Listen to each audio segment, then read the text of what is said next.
পার্থে জয় দিয়ে border Gavaskar series শুরু করেছিল ভারত, সঙ্গে স্বপ্ন বোনা শুরু করেছিল ওয়ার্ল্ড টেস্ট চ্যাম্পিয়নশিপের ফাইনাল নিয়ে। তবে প্রতিপক্ষ তো মাইটি অস্ট্রেলিয়া। বিশ্ব ক্রিকেটে নিজেদের কিভাবে সেরা প্রমাণ করতে হয় তা খুব ভালো করেই জানা, যা হারে হারে টের পেয়েছেন জয়সওয়াল বিরাটরা।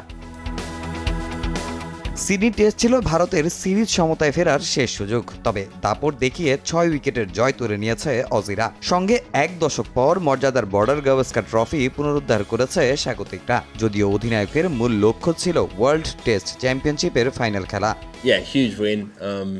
হ্যাঁ, এটা অনেক বড় জয়। আপনারা জানেন কতটা প্রতিদ্বন্দ্বিতাপূর্ণ সিরিজ ছিল। শেষ পর্যন্ত আমরা 3-1 সিরিজ জিতেছি। ট্রফি ধরে রাখার অনুভূতি সত্যি দারুণ। আমরা এখন ওয়ার্ল্ড টেস্ট চ্যাম্পিয়নশিপের ফাইনালে। আসরের শুরু থেকেই যেটা আমাদের মূল লক্ষ্য ছিল। আর হ্যাঁ, দলের পারফরম্যান্সে আমি সন্তুষ্ট। সিডনি টেস্টে ভারতের নিয়মিত অধিনায়ক রোহিতের না থাকা আলোচনার জন্ম দিয়েছে। শেষ ম্যাচে জয় পেতেই যে ভিন্ন এ পরিকল্পনা করেছে ভারত, সেটা আর বলার অপেক্ষা রাখে না। তবে তা চিন্তা না বাড়ালেও এমন সিদ্ধান্তে অবাক হয়েছেন অজি অধিনায়ক। আমি মনে করি প্রতিপক্ষের নিয়মিত অধিনায়ক না থাকলে যে কেউই অবাক হবে।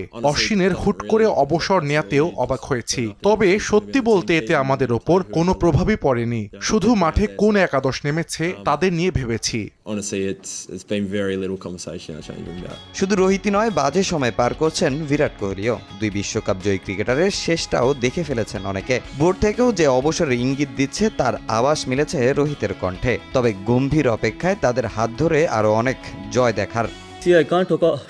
আমি কোনো প্লেয়ারের ভবিষ্যৎ নিয়ে কথা বলতে পারি না, এটা সম্পূর্ণই তাদের ব্যাপার। তবে আমি এটা বলতে পারি যে তারা এখনো জয়ের জন্য ক্ষুধার্ত এবং এখন পর্যন্ত তাদের সেই প্যাশন আছে। আমি আশা করি তারা ভারতের ক্রিকেটকে আরো সামনের দিকে এগিয়ে নিয়ে যাবে। বর্ডার গাভাস্কার ট্রফির 10 ইনিংসে 1 সেঞ্চুরিতে বিরাট করেছেন মোট 190 রান, আর 6 ইনিংসে রোহিতের ব্যাটে ভারতের স্কোরবোর্ডে যুক্ত হয়েছে মাত্র 31 রান। তামিম হোসেন, সময় সংবাদ।